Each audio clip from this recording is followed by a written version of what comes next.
Cartoons, the animated frontier. These are the voyages of the Cellcast podcast.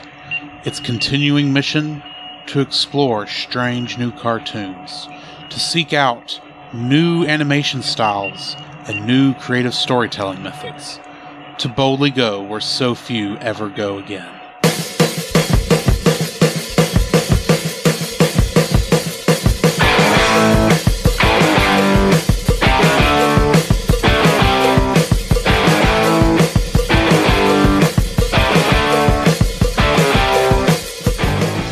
Welcome to another episode of the Cellcast. Joining me today is a man who at least is allowed into Antarctica, Jacob. Why, thank you, I think. Why, thank you. And let me introduce our co-host, a man who's always wanted to live in, air quotes, an abandoned asylum. Welcome, Drew. Well, I've always been heard I'm a little off center. A little kooky? Perhaps. Anyway, also joining us today is a woman who, when she throws an axe, she never misses. Welcome, Celeste. Get out. Okay, fine, I'll leave. Yeesh. It's the only thing I could think of. Have you not had your coffee this morning? I have. This evening? Okay, well then you should be fine. How are you doing, Celeste? I'm good. Alright, so, Jacob, you want to start in with the interrogation? Alright, so, as most of our listeners know, whenever we have a guest, we have a rapid-fire session of questions for our guests. So, Celeste, I'm going to give you a bunch of animation-related questions, and give your most fair, honest, and balanced opinion, and give us your opinion, give us your thoughts on that.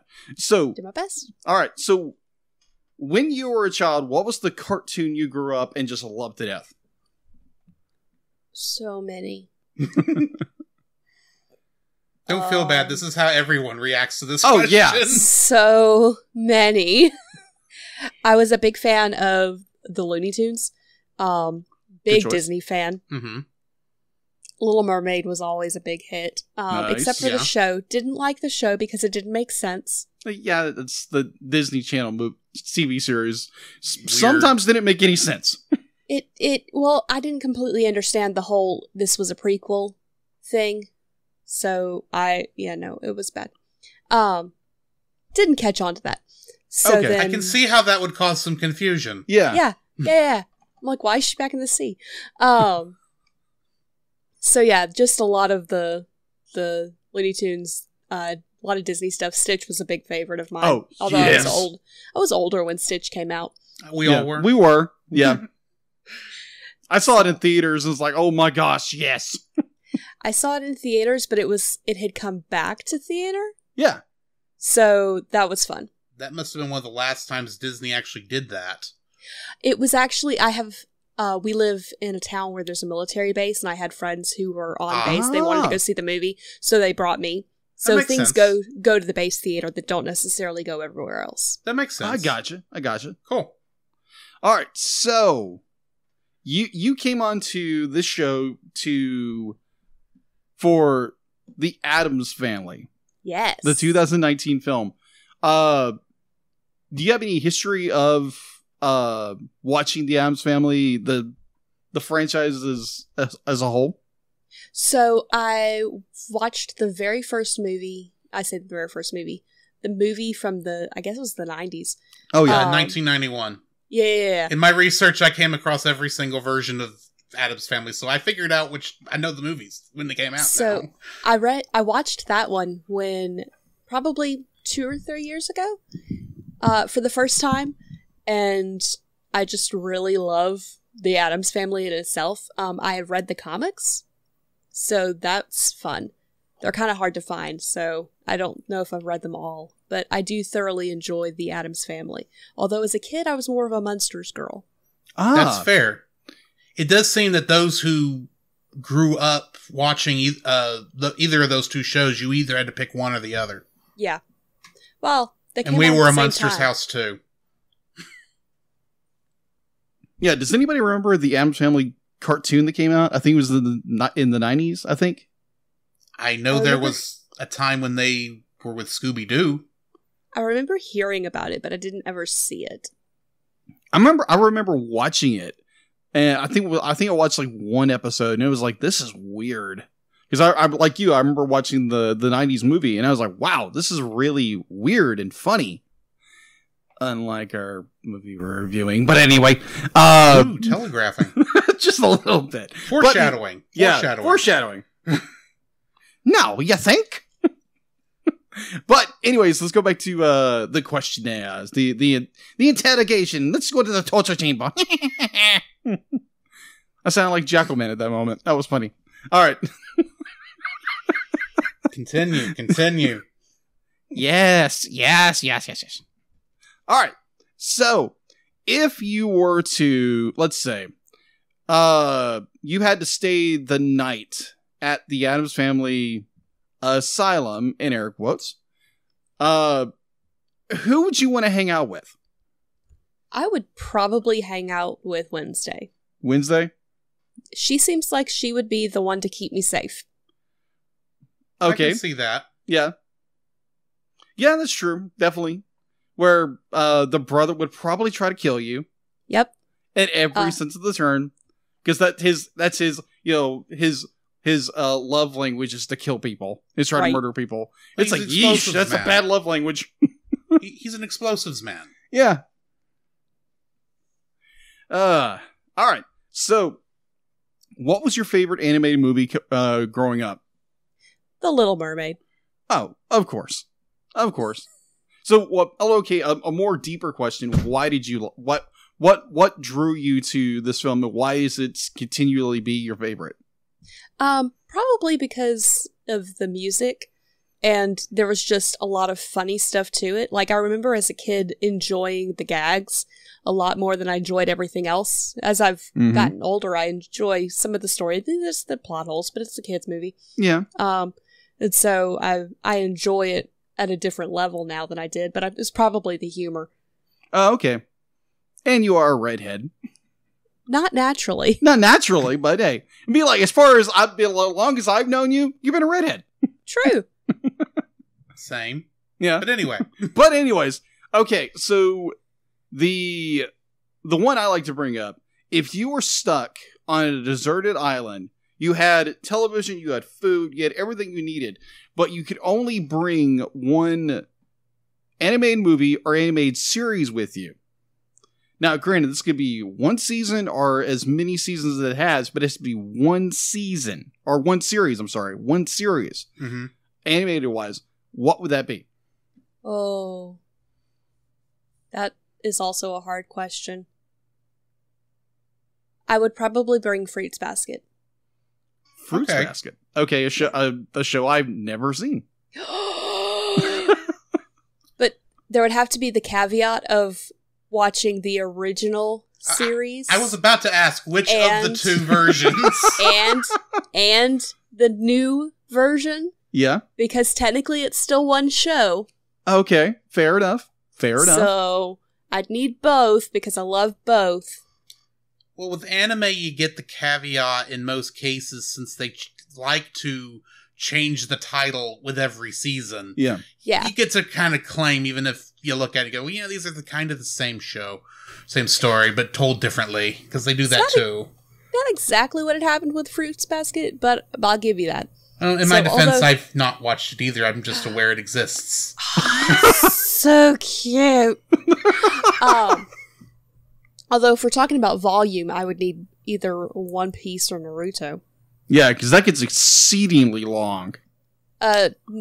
One Piece is still going. Yeah, that's crazy.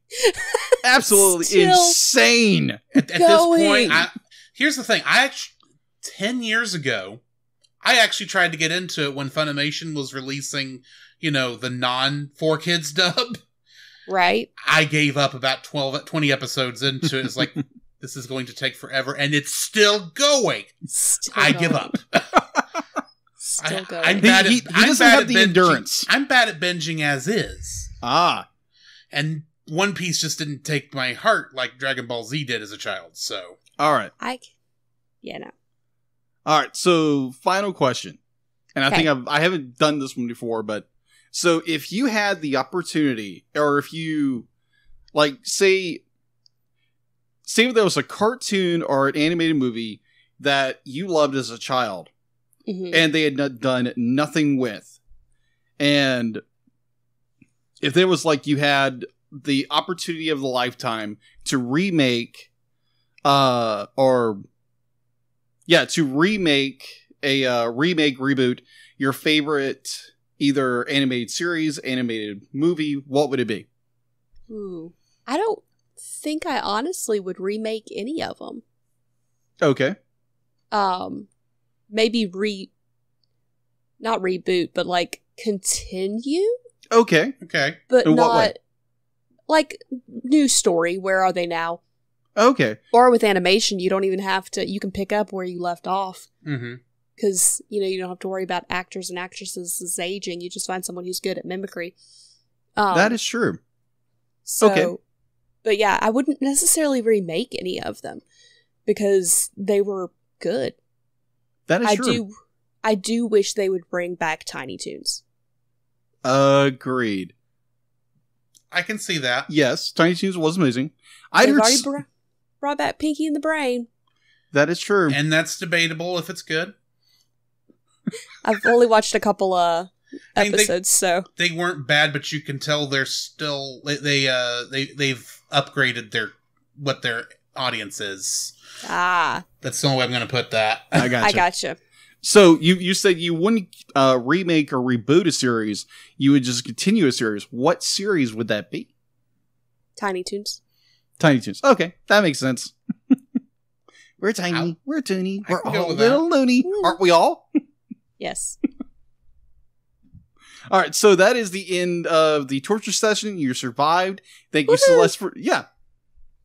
All right.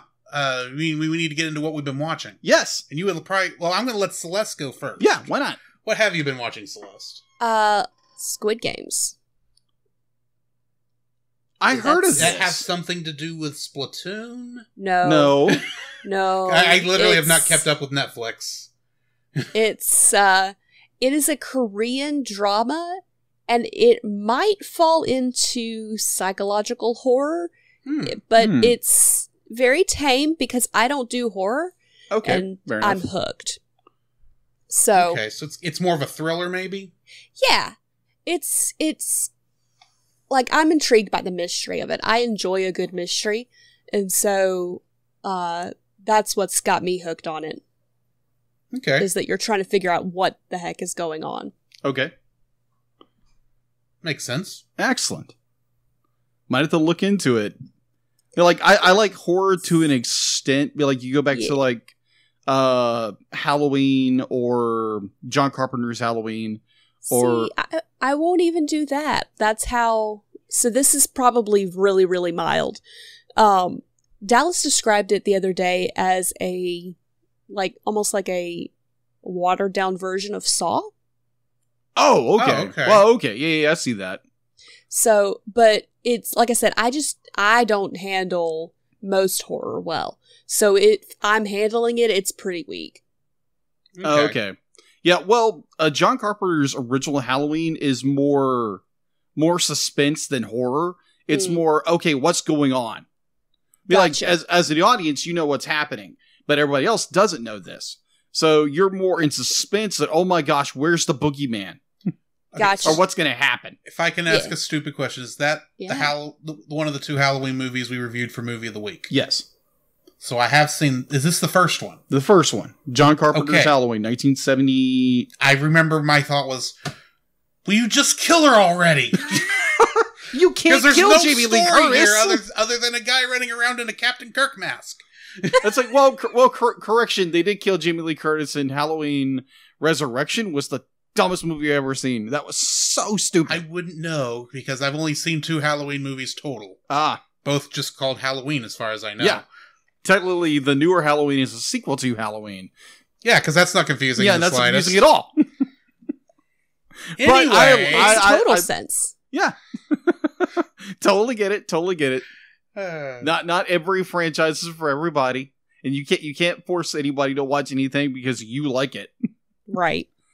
You also realize you're talking to me, who doesn't like horror, not because it's scary most of the time, but because there's almost no story. It seems like half the time. Yeah, I can see and I that. don't, and cruddy special effects, like affects most of the early horror stuff, just doesn't do anything for me. Very true. But that's just me. Yeah, totally get it. Anyway, anything else you've been watching, Celeste? I have several shows that I have on continuously watching. Watching through the second season of Sailor Moon every once in a while. Watching through Deep Space Nine every once in a while. Okay. Good show. So, I'm struggling with Deep Space Nine. Where Sailor in Deep Moon Space just depends on my mood. Well, yes, that's understandable. Where in Deep Space Nine are you? I'm still in the first season.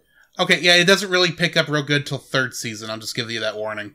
That's what I've heard, But so it's one of those that... If you've gotten past the episode Move Along Home, it's all uphill from there. It's the one where they're stuck. It's like Jumanji on the space station. Oh, Dallas brought up something interesting. Oh, yeah. Reminded me. We just watched an episode of Star Wars Visions, and that was really good. Which one? We watched The Seventh Jedi. That's actually... I enjoyed that one, actually. We really enjoy it. I think at the moment it's my favorite. Excellent. I don't know. I still like the action of the twins, but that's just me. It made no sense. Just like Promare. Exactly. just like that Studio Trigger. Nothing makes sense, but it's so awesome. How are they breathing? You're thinking too take hard. Off your helmet. It's not even thinking that hard. It's basic logic. It's just supposed to look cool. That's Trigger in a nutshell.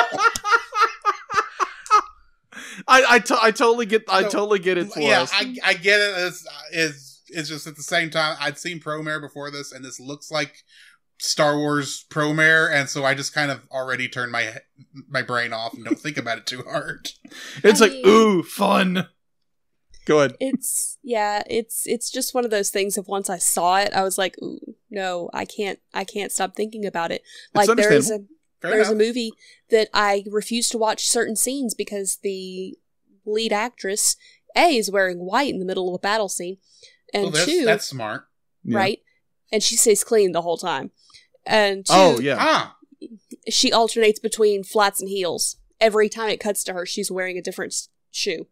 Really? Well, that's definitely a bad continuity issue, but I assume that would also hurt making that many switches, too. What? Stay with the flats. Like, if it was one thing, I could get it. I could be like, okay, if she got tired, somebody didn't notice. But the fact that it kept going back and forth. Yeah. It's like Sonic from Sonic the Hedgehog, the newer film, where in the very end of the film, where he's been beaten by Robotnik. And he is beat up all to heck and back, but his gloves are perfectly white. Even throughout this battle, he goes to high five Jane Marsden's character, and his gloves are white. It's like, what in the world? Was he wearing gloves over his gloves? He's a cartoon, and the rest of the world is not, though. Apparently. But at the same time, the Sonic model on that does at least show wear and tear and dirt throughout it. This is literally a spot where it just does not follow the logic. But anyway. Gotcha. Anyway, anything else before we go into ours? Nope, I think I'm good. All right, Jacob? What have you been watching? I finished through Cowboy Bebop. I think I said that last week, but it's worth mentioning again. Really good show. You were finishing it. Yeah. I watched Zootopia, which is a great Disney movie. There again, if you have not watched Zootopia, we haven't reviewed this movie yet, have we? We reviewed Zootopia. Yeah, we did. So go check our review out of that film. I really enjoyed that film. It's really well done. It's got a really good, powerful message behind it. And ever since, I've been tendency of just throwing a film on while I'm drawing. Nah. But yeah, I randomly pick up a film. It's like, oh yeah, I haven't seen that in a while. No, it was good. Now, granted, most of them are not coming off the top of my head because I recently cleaned my apartment. Because normally I have a stack of films right there that I've watched and be like, oh, check. Now they're all back in the shelf. It's like, which one was it again? But I honestly can't remember. But I have been watching quite a bit. Ask me next week. Otherwise, I'll probably get a good list to it. But this week, not so much. But okay.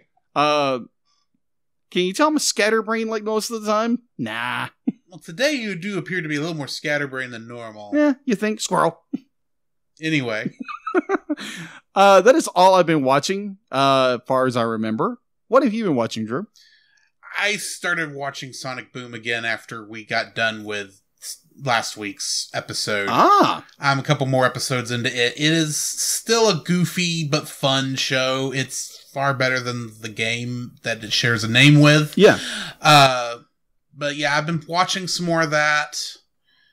I don't know how much else I've actually sat down and watched. I can tell you, I started a couple things. I've been mostly hanging out on YouTube and watching some stuff there. But nothing that's really sticking out in my mind. Nothing that was a concerted effort. Mostly just, going through the YouTube hole of what comes up in recommendations. Mm-hmm. Yes. Game-wise, because I always throw in my games here. Last night on the stream, I started Dragon Quest XI. I can't remember the full name, so I'm just going to go with the number. And I played the game before. Yeah. But it came out on PS4 the same time Spider-Man came out. And so you can imagine one distracted me from the other, because I couldn't play both at the same time. So it's been 2 or 3 years since I played it, and so now I'm coming back to Dragon Quest XI. I thought that'd be a fun one to stream. And then I've been playing a little bit of Zelda Breath of the Wild, because I want to beat that before the sequel comes out, probably 2 years from now at this rate. And it may take you that long.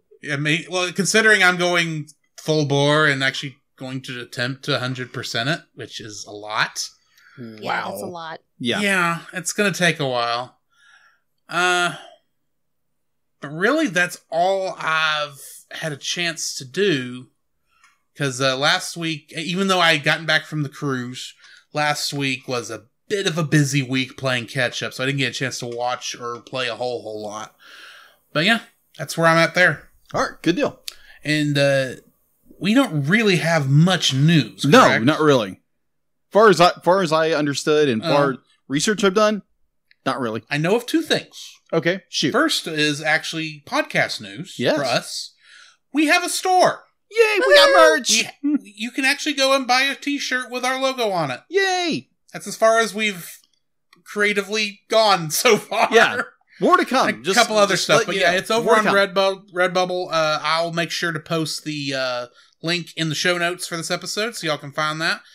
But yeah, go check that out. And then other little bit of news. Yeah, just a little.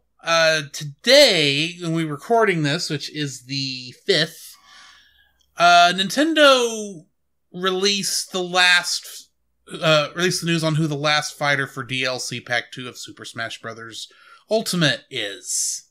And the only reason I bring that up is because he brings it up all the time. Yeah, it comes up every show. Oh, yes. It's Sora from Kingdom Hearts. And, yeah, now I have to decide truly if now Super Smash Bros. Ultimate is a Kingdom Hearts game for Kingdom Hearts connections. I do have it on this one, but we'll see if I continue that. Yeah, that'll be fun. Yeah. Yeah, 6 degrees to Kingdom Hearts. At this point, he almost is. I mean, there was a couple back there where it's like, you really pulled it. Yeah, you did. You told me. I mean, one of them, for Fantastic Mr. Fox, I pulled a songwriter. Yeah, you did. For a licensed song. Whoa, okay. That was the closest I could get like on a deep cut. It was like, wow, that's amazing. So we got that going, and we've talked about getting back to that Kingdom Hearts stream. But yes, we have. We don't have a date on it yet. No. So keep an eye out for that when we get back to it. Yeah. Other than that, I think that's all the news we got. All right. So now we need to get into our spoiler-free section of our review for our first movie of Halloween month. That wasn't as good a choice as I thought it was going to be. But too late. It's there now. It is from a horror movie, technically, or comedy horror movie. Anyway, Celeste, what's your spoiler-free thoughts on 2019's The Addams Family? Trying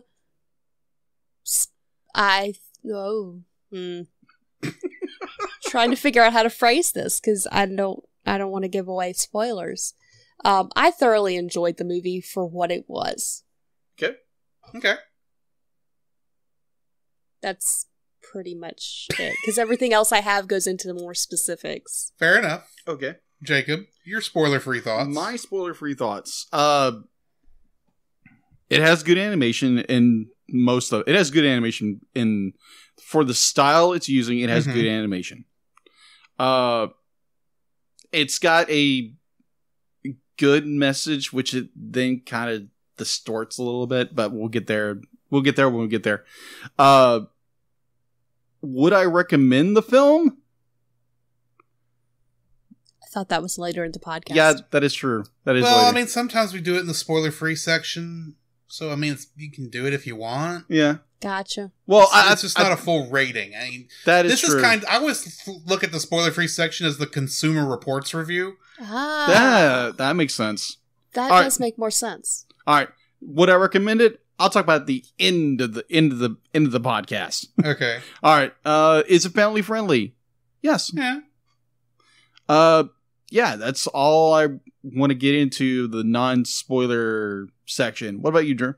This was my second attempt at watching this movie when I reviewed it, because the first time I actually tried it last year when we were still in your brother's 100 new movie challenge. I started it during that. Oh, yeah. I think I turned it off right when it shifted to the home and the HGTV Oh, thing. yeah. Okay. And I never came back to it. Okay. Oh, no. Until now. I think I was also busy at the time, and I had to turn it off, and I just didn't get a chance to come back to it. But I mean, for what it is a good movie. Definitely kids can go watch this. It's definitely made for kids. I think primarily. It's not made by 4 kids. Thankfully. Although I wouldn't be surprised if they tried at one point. But I mean, it's a good movie for what it is. I've got issues with it, and this may just be because I don't know. We'll get into that here in a minute. But yeah, I mean, it's a good enough movie for what it is. I don't think it's a movie for me. But other than that, I don't see a reason why you shouldn't go watch it if you want to go watch it. So, yeah. That's how that is. So, anything else before we hit the bumpers? Nope. All right. Then we will go ahead and hit the bumpers, and we'll see y'all on the other side.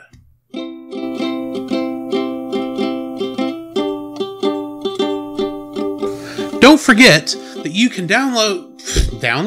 Don't forget that you can... Don't forget that you can listen to us record the podcast live every Tuesday over on our Facebook page, The Cellcast, our Twitch channel, The Cellcast Gaming, and on YouTube at Cellcast. Also, don't forget to join our Patreon if you would like to support us monetarily. At $1, you'll get our everlasting thanks.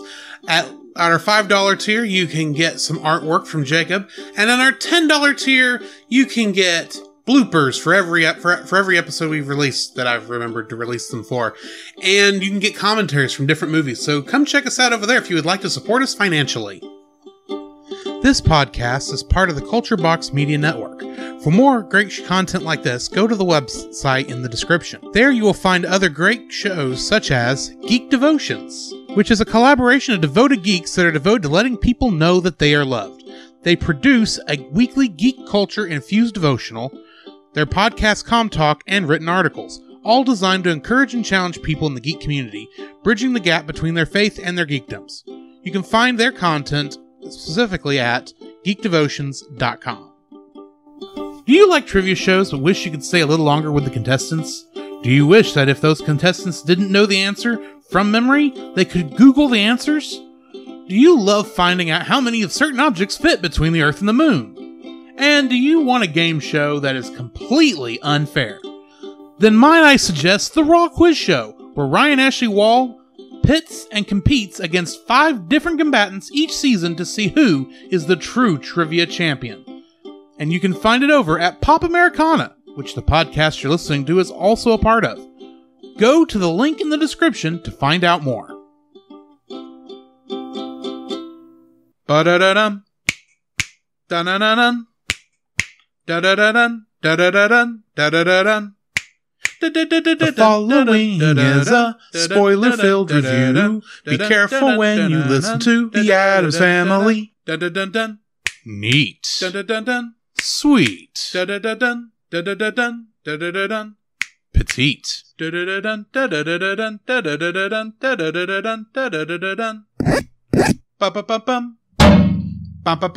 Addams Family, 2019, was directed by Greg Tiernan, who also has directed many episodes of Thomas and Friends. The, Thomas the Tank Engine. Yeah. Okay. It was also written and directed by Conrad Vernon, who wrote and directed, I believe, Monsters vs. Aliens. I knew that'd be his reaction. Help! I enjoyed that movie. It's not bad, but it's got issues. Yeah, it has issues. It has issues. Yes, not saying it doesn't.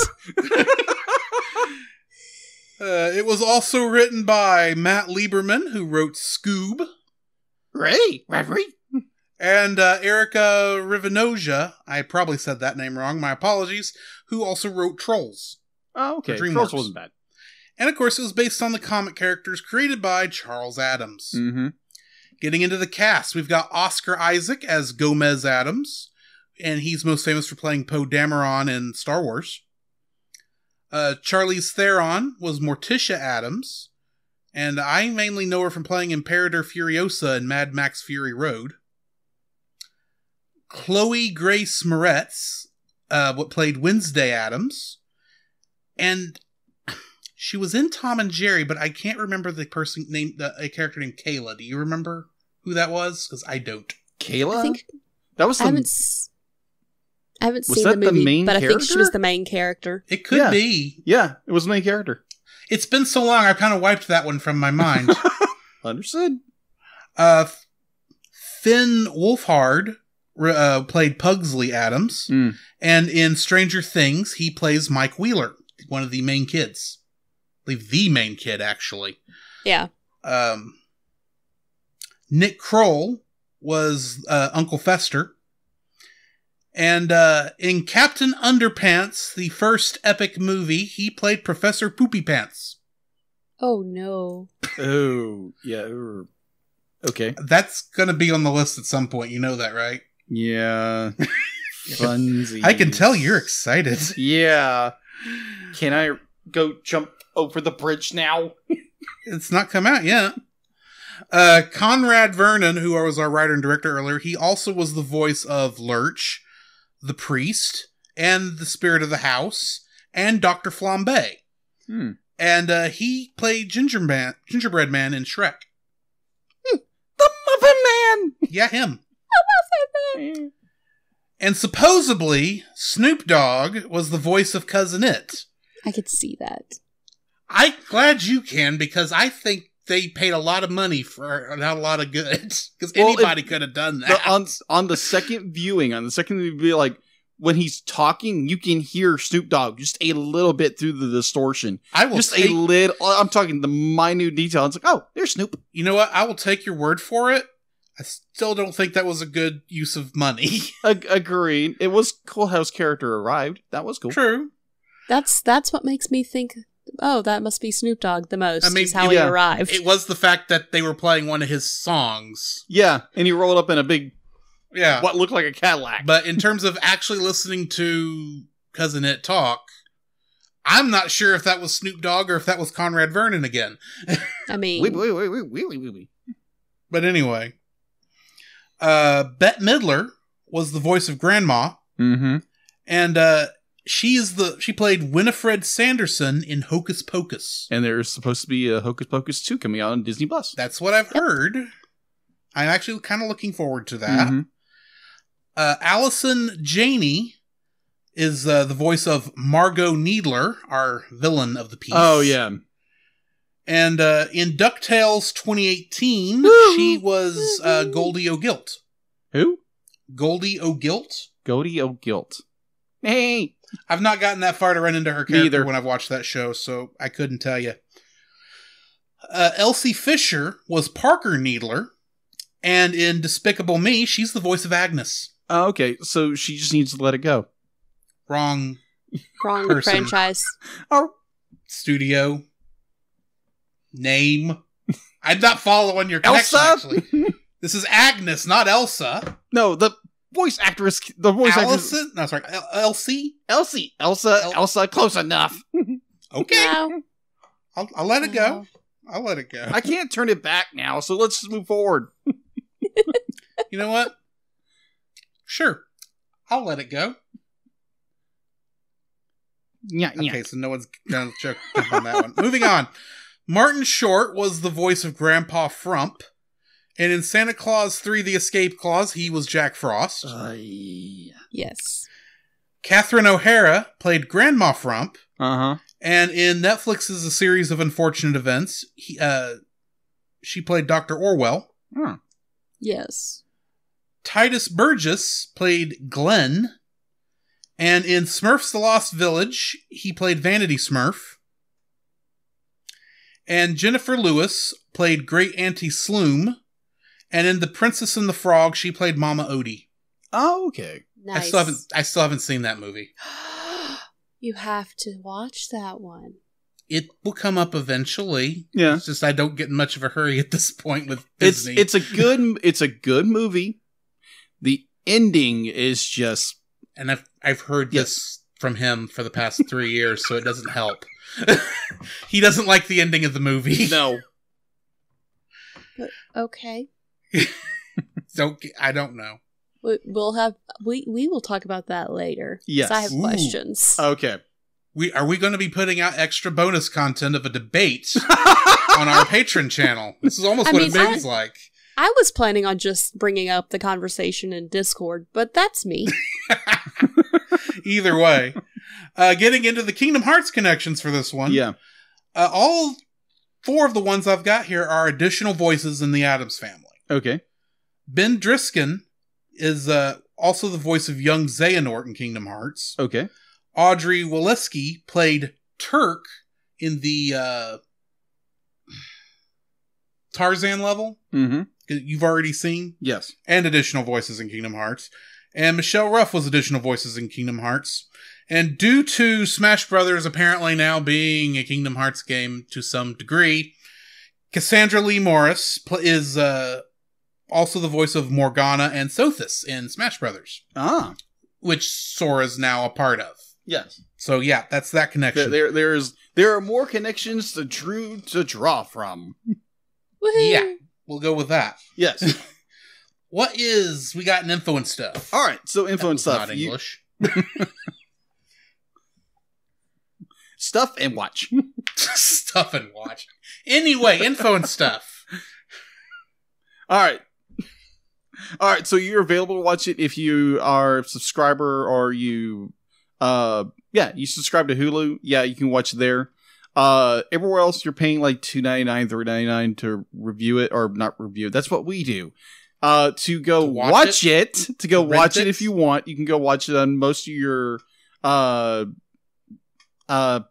what do you call those? Streaming services? Streaming services. Thank you. Because sometimes I go blank and it's like, what's that word again? It's all right. Did you see that? He jumped. Ray, I get right real easy. All right, so IMDb has a 5.4 out of 10. Production. Metro Golden Mora, also known as MGM. All right, so Braun Creative, the Jackal Group. So what do they come around just all the time? Cinesite Studios. I know, I'm weird. I get it.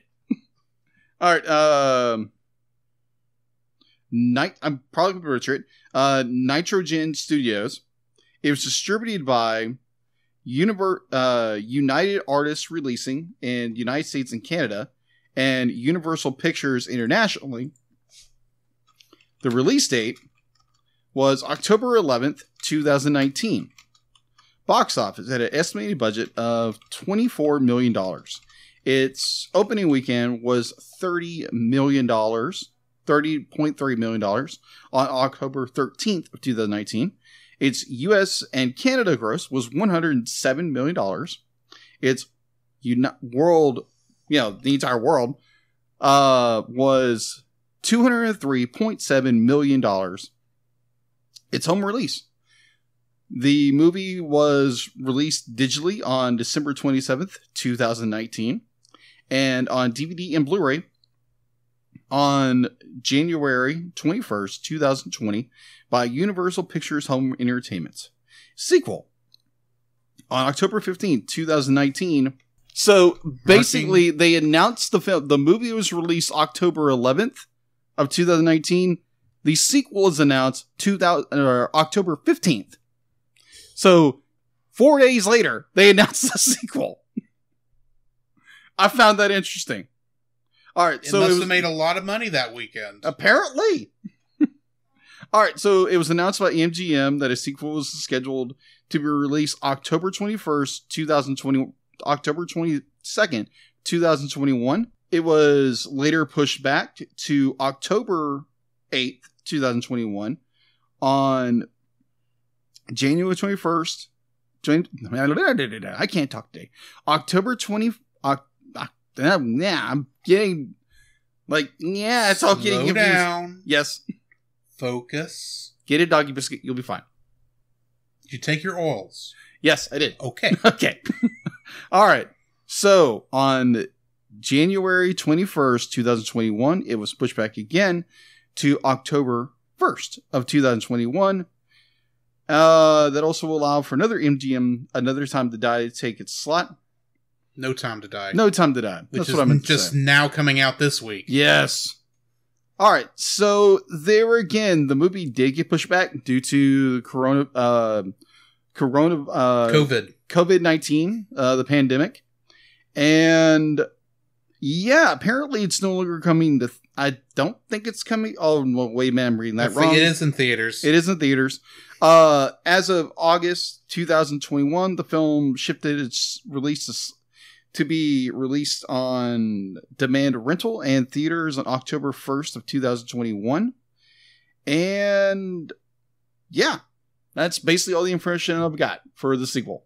Okay. Or basically its release date. So yes, the movie is coming to theaters. Thank you. It's actually in theaters now. Yeah, right now. Thank you. And we're actually going to go react to it. Yes, we are. This weekend. So tune in for that. Anyway. Yes. Are y'all ready for the summary? Yes, go ahead. An angry mob that disapproves of macabre nature disrupts the midnight wedding ceremony of Gomez and Morticia and drives them away from the rest of the Addams clan. During the chaos, Grandma buys Fester time to evacuate Gomez, Morticia, and Thing. Gomez and Morticia decide to move to New Jersey, a place no one would be caught dead in.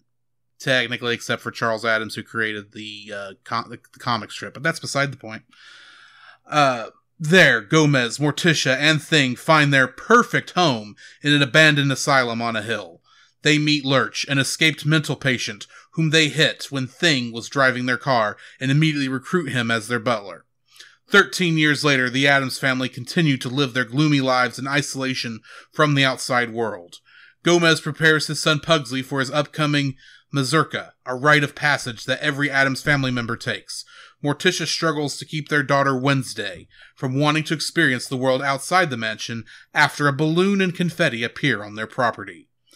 Elsewhere, reality TV host Margot Needler, who is building a perfect planned community called Assimilation, so her show will have a successful season finale, discovers the Addams family household and becomes determined to rid the town of it when the family refuses to change.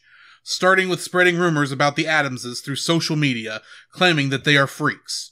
Wednesday then meets Margot's neglected daughter Parker, and convinces Morticia to let her attend junior high school. Pugsley struggles with the complicated traditions and pressures of his mazurka, even with the guidance of Gomez and Uncle Fester. Grandma arrives at the house for the event. At school, Wednesday stands up for Parker and her twin friends Layla and Kayla from their school's bully, Bethany, and befriends them after she resurrects some dead frogs and commands them to attack Bethany. Later on, the two discuss their frustrations and change their dressing habits. Parker becomes more gothic, and Wednesday dresses more colorfully, to the shock of both their mothers, with Margot vowing to destroy the Addamses. After an argument with Morticia, Wednesday decides to run away in secret and stay with Parker for a while, which Pugsley inadvertently tells Morticia. As Cousin It arrives at the Addams household, Wednesday and Parker discover a secret room under Parker's house, revealing that Margot has planted hidden cameras in every house she designed in town. Margot catches the two and locks them in the attic, but Wednesday breaks them out. Margot rallies the townsfolk to attack the mansion just as the entire Addams clan arrive for Pugsley's mazurka. During the mazurka, Pugsley fails in front of the whole family, but Gomez admits he forgot to let him be who he is. The mob arrive, flinging boulders, severely damaging the mansion and trapping the family inside. Pugsley uses his love of bombs and destruction to defend his family and manages to destroy the mob's trebuchet. Wednesday and Parker join in and help everyone out of the wreckage safely with the help of the living tree Ichabod. As Margot tries to take control once more, her treachery is revealed by Parker. They see that the Addamses are not monsters, but a family, as Wednesday and Parker states that everyone is weird in their own unique way, revealing that Margot has been spying on assimilation citizens. Margot's agent Glenn carries a message from the network stating that her show is now cancelled for her crimes, thanks to Parker's live streaming her tirade against the civilians with her phone. As Fester comes up with a compromise for Margot, assimilation's civilians realize the error of their ways. After they work together to rebuild the mansion, the Addams family and assimilation's citizens live in peace. Margot becomes Fester's business partner, selling homes to other members of the Addams clan, and Pugsley completes his mazurka. Getting into the trivia for this, Gomez mentions a relative named Xander, who was the black sheep of the family for failing the mazurka. In the original comics, Xander was a college graduate, which still made him the black sheep of the family. The character designs of the family are directly inspired from the Charles Addams comics, which portrayed them as more macabre and ghoulish for the sake of black comedy. Notably, Wednesday looks solemn, Pugsley is energetic, and Lurch has only one working eye. Wednesday has a pet octopus named Socrates in the film. In the original Addams Family television series in 1964, the pet octopus was called Aristotle and was actually owned by Pugsley. While in the 1991 film, it is excluded, but for its likeness on the foot of Wednesday's bed. Thing is a left hand in this version, unlike previous incarnations where he is usually a right hand, although in the original television show, he would sometimes change back and forth as a joke. Pugsley's room is filled with various road signs. In the 1991 Addams Family movie, Pugsley was shown to have a hobby of collecting stop signs and various other road warning signs. The Addams Family coming-of-age ceremony is called the mazurka, after a lively Polish folk dance. I did not know that. Oscar Isaac and Charlize Theron recorded their lines separately and did not actually meet until doing press for this movie. Let's skip ahead to a couple of these. Actually, that's pretty much going to be, I think, all it for the trivia for this one. Okay. So, Celeste, what is your first like for this movie?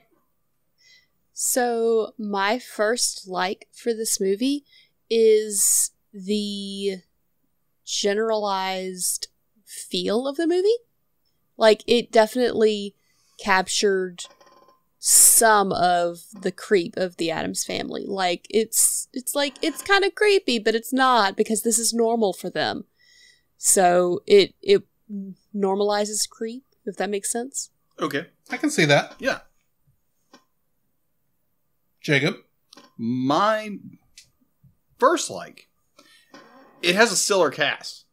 I'm talking we'll like Isaacs, Charlize Theron, just go on and on and on. Be like, you're talking like top tier actors to do this film. Now, granted, that is very common nowadays. You go back to I would say probably the 80s, go back to Oliver & Company. The fact that they had Billy Joel as the main character and like using big actors in like, yeah, he played the cool cat, let's say that. But nowadays you have like every movie has like they have to get the big actors in every movie. But in this movie, it's called stunt casting. Huh? It's called stunt casting. Stunt casting. Right. Didn't know that. Okay. But yeah, it's just the cast is very well done. They portray the characters the way the script and a reflection of what the characters are in the mythology of the series. And I really enjoy that, even though I don't have a broad experience when it comes to the Addams Family. My experience is the 1990 movie, a little bit of the cartoon, and this. So, for all those who are the hardcore Addams Family, not entrepreneurs, but fans, the big fanatics out there are probably like, well, he didn't mention this because I don't know it. Sorry. But yeah, it's just like, it's got a stellar cast that the characters they portray, it's down to a T. Now I have some dislikes like we always do, but that's my first like is it has a stellar cast. All right. What's your first like? My first like actually is the fact that the character designs are so closely mimicking the actual original comic strip art. That is true. Yes. That is so true. It was to a point when I was doing my research for it, and I actually went back and tried to look at find some of the comics. I realized, yeah, they pretty much did a spot on recreation of. I mean, there's some differences because you have to make some concessions for 2D versus 3D and stuff, but I mean, for the most part, I appreciate the adapting the actual art style from the original and actually having it still look like that, because that does not always happen in some of these movies. Case in point, Astro Boy from a couple episodes ago. But I mean, this looks like it's just spot on, and I appreciate that actually for at least most of our main cast. All right. Yeah. Celeste, what's your second Like, we're still in likes. Yeah, don't get ahead of yourself. I appreciated all the small nods. There were several things that were done and said that were nods to other parts of the movie. Not the movie, the series, the lore. Like the fact that when What's-Her-Face renovated the home, it was all pink. That was a nod to the fact that in the original show, black and white show, the house was pink to make it look dark enough on black and white film. Yeah. I'd read that, yeah. When they painted it pink, I was like, oh, they're painting it pink. Because it was pink. So, like, there was a couple of little things like that I was like, oh, that's a nod. That's a, hey, we see that. We acknowledge that. We honor that. So I thought that showed that the writers cared about the lore. Which also doesn't always happen. True. Jacob, your second like. My second like would be being odd and weird is normal. So let me expound upon that idea. All right. So through the course of the film, it's always be like everybody else. Be like everybody else. Don't be original. Don't be this. Don't be that. Just be the cookie cutter like everybody else is. That's the only problem is we can't. Because one, if we're following Christ's commands, simply we're going to be set apart. We're going to be different than everybody else. And be like, why in the world are you so different? Well, let me tell you why I'm different. Because the world, if you look at definitely the high school demographic, the idea they always claim, oh, I'm different than everybody else. No, you're not. You're a cookie cutter. Like, the same mold's been going on since, I don't know, the 60s. Yeah, they're unique, just like everybody else. Yeah, you're unique, just like everybody else. So the idea of we're going to be weird and odd, that there again, if we're going from a Christian standpoint, that's what we're supposed to be. We're supposed to stand out. We're supposed to be the ones that are, not doing everything else the world tells you to do. You're doing what Christ commands you to do. So yeah, we're weird and odd. There's nothing wrong with being weird and odd. Sometimes, be like, if you allow the world to get in your head, be like, it's more, you gotta be normal. You gotta be chill. You can't do this. You can't do this. Like, don't be weird, don't be odd. Because sometimes I've struggled with that for a long time in my life. Be like, I hate that I'm odd. I hate that I'm weird. But the idea that God made us that way. We're all kind of unique and quirky, and we have different things, and that's what God designed us with in mind. Not, like we're all robots and we do, we have no free will of our own. We're all robots. But just in the general sense that God gave us a personality, gave us kind of a free will to be kind of weird and odd. So I enjoy that. I enjoy that, the idea that this movie kind of points out, be like, hey, it's okay to be weird and odd. We all have our quirks. So yeah, I enjoy that aspect of it. Okay. One of the weird quirks about me leads into my second the fact that I sometimes feel like I'm strange in that I like fan service, such as the last couple seconds of this movie where they completely painstakingly recreated the opening theme, the opening sequence of the old television show. Down to the point where you can even see the minute movements in the characters from the I watched these like back to back because I wanted to double check this, but even minute movements is captured almost exactly. I mean, there's the lurches playing in that one spot is different, but for the most part, so much of it it's spot on, and it's like, okay, I really appreciate that. And then they go into the weird pop version right after that, and that was annoying. But that's beside the point. But I mean, I it's to some degree I wish more adaptations of classic stuff, especially classic television, did stuff like that. Because if there's one thing I miss with modern television, is the fact that we don't do opening theme songs anymore. And I just love that they actually brought it back for this. So. Agreed. Even if it was at the end, and I think I would have preferred it at the very beginning, but whichever. So yeah, that's my second like. Celeste, I know you like the Addams Family and all, but you got to have a dislike, at least one dislike for this movie. I know. So what don't you like? So I didn't like that they almost seemed to downplay Morticia and Gomez's marriage. Mm-hmm. That was always the best part of the 90s movie, is just how in love with each other they are. Like, they're weird, they're creepy, and they're kooky, as the song says. Mm-hmm. But they genuinely love each other, and as a result love their kids.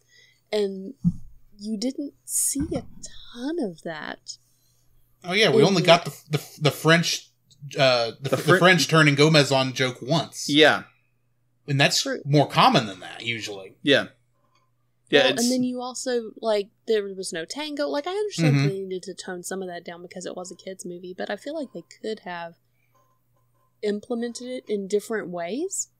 Yeah. So, it seemed like that was an aspect that was missing. Well, if I can jump ahead of Jacob, because mine's going to kind of touch on that. Okay, go ahead. The Addams Family, if you go back to the original comics, is meant to be a satire of the American nuclear family. Yeah. Mm-hmm. So as the family has changed, as culture's changed, of course, family dynamics are going to change as we go forward. And like you said, they really don't even reflect that this is I mean, they leave out the love between the parents that I'm used to seeing. Yeah. Especially from the TV show, because that's the Addams Family I grew up on. And Sorry, distracted. And I miss that it's not there. I feel like many of the characters are a little shallow. They're not as deep as I kind of would prefer. I feel like they could have done more with the characterizations, and they just don't show a whole lot of what I expect from the Addams Family, because they're supposed to be essentially, like it says at the end of the movie, they're just a family. They're just a strange family. Yeah. And while they do have a lot of... I can see how the family works together, because you even got Wednesday essentially rebelling in the most non-rebellious way I think possible. True. But she's rebelling against feeling like she has to be the way her family is, and is wanting to try new things. And Pugsley is trying his best to make his dad proud, sure, and feel like he's a member of the family, but I don't really feel like we stay with that storyline enough for it to be the focus of the movie that I kind of think it should be. I'm not saying we have to go like super deep with this stuff. It's just I appreciate when there's enough there for kids as well as for the adults watching. And I feel like they kind of assume the adults are in there just to make sure the kids don't, tear up the theater in many ways. Because I don't think they wrote enough for the adults to actually be entertained by this, which doesn't make a lot of sense in my mind, because, adults should be wanting to go to see it, especially to take their kids to an Addams Family movie, because they grew up watching the Addams Family, either TV show or movie. Right. And I feel like it's not really making that connection there. So that's just my opinion on it. Celeste, Jacob, your first like. I forgot I jumped ahead. No, you're good. My first dislike. Sorry. There is no consistency in this film. Whatsoever. I'm sorry, that's harsh. I understand that. But let me explain a little bit. Okay, so I'm an artist. I'm a designer. I see these things all the time. Definitely when you're...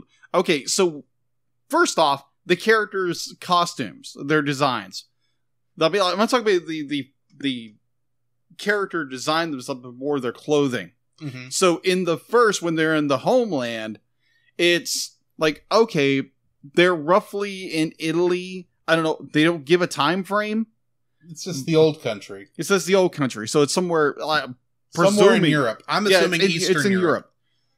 And they don't give a time date where this is. So you have people walking around in modern clothing, except for you see two guys walking down fedoras. And then be like, they're suddenly walking around with pitchforks. And see, here's what threw me off. You say it's modern clothing. To me, it looks like I could see this in an old, I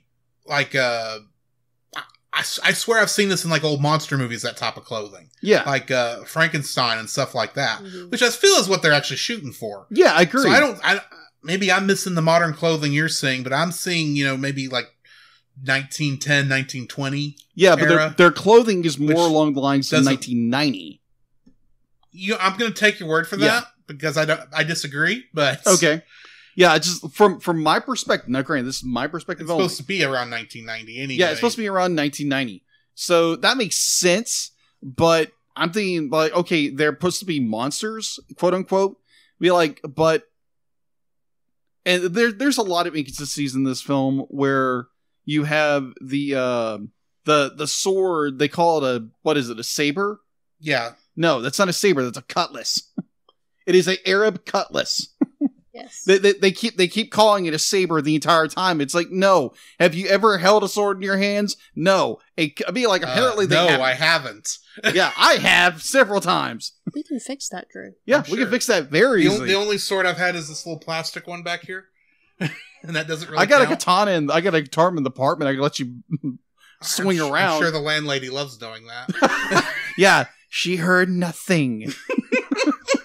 But no, that drove me nuts. The inconsistency of people like one Gomez and Morticia. Yes, like you said, the idea these two characters are madly in love with each other, and we don't see that. Yeah. We see a little bit here and there, but this should be all over the movie. Mm-hmm. And when they say, "Oh, this is gross, this is grotesque," or something like that, because they're trying, it's a parody of the idea of like the Partridge Family or something like that. Or that's a little bit later on, but you know what I mean. I know what you mean. Everything's nice and neat, and you don't say, like, "Oh, it's disgusting, it's foul, ooh, it's evil." But yeah, that's what these people do. But then in certain scenes, it's like, "Ooh, that's nice. Ooh, that's lovely." I'm like, wait a minute. That makes no sense to these characters. So it breaks with character, like in certain scenes, because they want to make this joke, but the joke doesn't land. And there again, the jokes have landed in this film. For me, they never did. I didn't think this movie was funny at all. No, there were a few jokes that landed for me, but I'll get into that later. I'll be like, there were a few. But be like, for watching the 1990s movie and the cartoon that was funny, this really didn't land joke-wise. It kind of landed flat in a lot of ways. So I'm going to get off my soapbox for that one. That's my first one. There's a lot of inconsistencies and a lot of plot threads that are kind of dropped. All right. That's mine. Okay, Celeste, what's your second dislike? I'm hoping you've got one. I really don't. Okay. Okay. I enjoyed the movie. All right. Like, it has its plot holes, yeah. but I went into it going, this is not going to be the same because it's a kid's movie. So the only thing that I really was missing was the romance. I gotcha. Fair enough. My second dislike, well, to quote Gomez in this movie, "That certainly is a thing you did." Now, what was it? I'm not saying this is a bad movie by any stretch of the imagination. It's just not as good as I wanted it to be. I feel like they dropped plot lines. They did. A lot of times. I feel like you could have made a lot of this stuff stronger if you would have focused a little more on a couple things. I don't really mind that the movie is focused more on Wednesday and Pugsley, as their storylines, at least for the most part, take precedence on the events going on, but then you still have this thing going on with the manufactured villain, because I feel like they could have told the story of Wednesday and Pugsley maybe even stronger if we didn't have this extra villain in there that I don't really feel ever was a threat. I take that back. She is a threat to what's going on, but I feel like it could have been stronger if it was more the Addams versus the town than the Addams versus Margot, if that makes sense. Because overall, it really wasn't. Right, because when you get to the end of it, when the town accepts them, it's just because the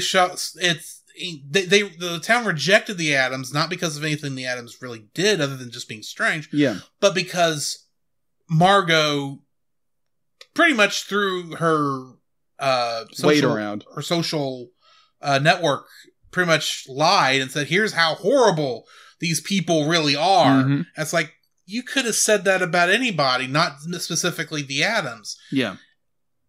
The town is more hating the Addams, not because the Addams are crazy and strange and weird, but because social media tells them to not like them. Mm-hmm. I kind of feel that's almost antithetical to what an Addams Family thing is supposed to be. Maybe I'm reading too much into it. I don't know. It just feels like the film could have been stronger and had more of this focus on the Addams Family is being strange is what's separating it from the town. But they had to throw in, and I don't even mind her being a ringleader. It's just, it felt like it was more Addams versus Margot instead of Addams versus town. Yeah. And I kind of want it more Addams versus town. That's just how I kind of look at it. I can see that, but at the same time, you do have the whole, this is a great example of mob mentality and how people can be whipped up into a fear without even realizing why they are so scared. And I'm not saying that's not, I don't even think they did that story as good as they could have. It felt like we had two competing concepts for what the movie needed to be. Yeah. Instead of having a general focus, I guess. It's just one of those things where I could tell, and the fact that both storylines end in like 5 seconds, just kind of, it's like it goes from being the climax to, okay, we're all good now. And also, Margot gets absolutely no repercussions other than losing her show. Pretty much. She's got now a high-priced realty job selling to essentially the Addamses, and nobody in town cares. Pretty sure that she should have been arrested for those cameras. Oh, yeah. Oh, agreed. Completely agreed. She should have been arrested for those cameras, but... And her spying and everything else, it's just... She's... I don't know if I would consider her a good villain, I guess. I guess that's maybe what my total issue is. And plus, she never got her comeuppance, which a villain at least should, even if that villain grows and feels, actual sorrow for what they've done and everything. I don't even get that from her. It just feels like, oh, we hate you. Oh, you need to sell these things. Hey, I got a plan. And everyone's happy. Yeah. It's like, I understand forgiveness and all, but I would at least, from a movie making point of view, I just wish she had more consequences she had to face, along with getting arrested. At least getting arrested, but I mean, she doesn't even get facing negative repercussions from her neighbors, which should be worse than the arrest, I would assume, under most circumstances. Just how people generally react, but right. Anyway, Jacob. All right, so mine kind of goes a little deeper. And this, it's almost parallel to my second like. Okay. It is it's when Parker has decided to change her appearance, which is fine. Teenagers do that. It's the line that bothered me. I'm living my truth, Mom. So let's go deeper with that. The idea that every teenager has rebelled against their parents. And I know a certain podcaster just really doesn't like that idea, and definitely Disney films. He's on next week. We can talk to him about that. Yeah, we'll talk about that. But it's like that is a natural state for most teenagers. You rebel. And this idea of it be like, I'm living my truth. And a quote came up to me when I was thinking about this, is actually from Adam Savage from Mythbusters. Oh, I reject your reality and substitute my own? Exactly. It's this hogwashed lie that says, be like, whatever I believe is true is true. You can believe whatever you want, it can be true. I can believe that cats can fly, but they really don't. But I'm going to believe that, so that's my truth. Well, and if you tell me on an airplane. Huh? They do if they're on an airplane. That is true. I was thinking on a cannonball, but airplane works too. Yeah, that's true. Yeah. Either way, so it's this idea of living a false truth. Be like you can change your appearance, but to simply say I'm living my truth, no, you're living in rebellion. That's what you're doing. That is simple. The truth there is you are living in rebellion because you feel like you're being slighted or you're feeling being unjustly ignored. And in Parker's case, I can see that. I can see why she goes and rebels. But this idea that I'm living my truth. No, that's not your truth. This is simply you are acting out. You are being rebellious against your mother. Even to the point where she says, be like, I really wish I wouldn't stay with my dad. Which is a fair statement. Obviously, Margot and Parker's father are no longer together. Thus, that's why she says that. But it's this convoluted lie that the idea that your truth and my truth, you can have your truth, but my truth is real. So if you try to say my truth isn't real, you're a liar. You hate people because because my truth is real to me. And if you say it's not, you hate me for some reason, which is completely, utterly false. And I hate how, granted, we live in a world that is broken and fallen, full of sinful people that need to know Jesus Christ. Mm-hmm. And it irks me. I've run into people like this, and it's just like, do you see you are being deceived? The lie is right there and you're falling for it. And it irks me. I'm like, really? I understand, when you are in Christ Jesus, you see the truth. You see the truth of the lie that the world is pulling over your face. And the rest of the world is like, it's like you're in the Matrix. You have no idea you're in the Matrix, except when you've been pulled out and you're finally able to see the truth. And people live in this lie. And it bugs me. I understand you're being rebellious. You're trying to shock your mother. But this notion that, this is my truth is a lie. And it's frightening. People use that all the time. They don't know what it means. And so that's the primary reason that's your dislike. Yes. But yes, this idea that this is my truth is a lie. Okay. All right. That's it. And that brings us to the end of our likes and dislikes. So yes, we need to rate this thing. Celeste, what is your rating for this and why? So I would rate this movie an 8.5 because I thoroughly enjoyed it. It was a good movie. I would show this to other people, but it wasn't as good as it could have been. Mm-hmm. So, yeah. Jacob? Drew? Oh, you want to go last? Yeah, throw it to you. Okay, then.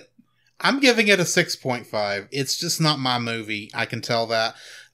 From the animation perspective, it's done fairly well. And I've talked about my plot holes and how I just wish some of the stuff was a little bit more nuanced, but it does what it does, and I'm not really. I'll put it this way: this is why I'm not really excited about seeing the sequel this weekend. I'm not really dreading it, so it's about halfway. So yeah, I'm going to give it 6.5. I'll give it a 5. At first, I was going to give it a much lower one. It's like, you know what? Quit hating on the film so much. Be like, it's got some good, it's got some bad. So why not in the middle? Give it a nice 5. I mean, it's got, there again, good direction. I mean, good. It's got good acting. It's got some good points here and there. I get hung up on the little nitty gritty little things that just make no sense to me. And I see all the imperfections and everything in the film. But it's a movie. I mean, I don't know if I'll watch it again. Would I recommend it? Yes. There again, a 5. It's in the middle. It's half and half. It's half a good sandwich and half a rotten sandwich. Do you want to eat them together? Maybe not. You might want to slice it down the middle. But, yeah. Wednesday might enjoy it. Huh? Wednesday might enjoy it. I agree. That's the analogy I was going for. I mean, she did eat a moldy sandwich in this movie. Yeah. Yeah. So either way, 5. All right, and that brings us to the end of another episode, yes. Which means we need to talk about what the next movie we're reviewing is, which is next week. We will be reviewing with Francisco of the Retro Rewind podcast, Vampire Hunter D. Ooh. I know nothing about this, even though I already bought the movie. All right. But I wanted an anime, and because we hadn't done an anime in this month. That is true. In the previous year. So I know a little bit about Vampire Hunter D. I know there was a sequel, is what I know. And I know that the version I've got is technically a remaster. Mm-hmm. So maybe it'll look nice and clean. All right. We'll see. And then after that, the last 2 weeks of Halloween month, we're actually having Dallas on for both episodes of The Long Halloween, part 1 and 2. Yes. And we are looking forward to that. So join us next time for that. Come, Jacob, we must prepare for next week. Prepare for what, Drew? Same thing we do every week, Jacob. Record a podcast! Oh, boy! Celeste, tell us where people can find you at. So you can find me over at Geek Devotions or on all the social medias, the YouTube. We have a website all under Geek Devotions. You can also find me as a voice actor on Playing Games with Strangers. We are a family-friendly actual play D&D podcast. And we have a lot of fun over there, but we deal with some deep stuff. So I say family-friendly. It's probably more like PG-13, depending on your kid. Okay. But we're definitely something that families can listen together. You don't have to worry about hearing things that, while it may get intense, it's not vulgar. Right. And that's going to be it for us, because our stuff will, of course, be after we sign off. But yeah, thanks for coming on, Celeste. We appreciate you being on here and putting up with our being such Debbie Downers on this particular movie. But it's okay.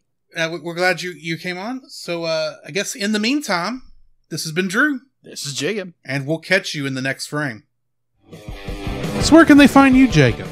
You can find me on Facebook at Jacob B. Heron, also on Facebook at Jacob's Daily Art Corner, where I try to draw each and every day. I don't get to it as often as I like, but join me there. Also, you can find me on Instagram at Jacob B. Heron, on Twitter at Jacob Heron, and Letterboxd at Jacob Heron.